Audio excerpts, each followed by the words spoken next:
మొన్న పడ్డ వర్షాల తర్వాత మొన్న కంటిన్యూగా పడ్డాయి వర్షాలు ఆంధ్రాలో దగ్గర దగ్గర 20-30 రోజులు పడ్డాయి. ఆ వర్షాల తర్వాత చేను దున్నిచ్చలే.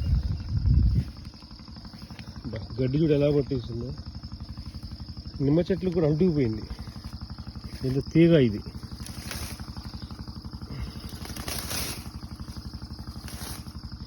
గడ్డి ముందు కొట్టిస్తే ఈజీగా పోద్ది అంటున్నారు కానీ నాయన ఇది నాకు ఎలా అనిపించింది.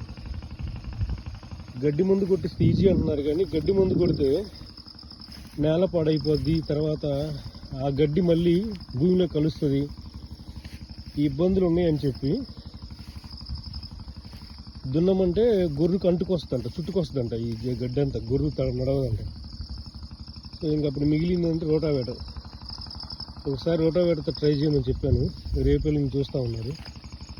మామిడి చెట్టు కూడా బాగా వచ్చాయి.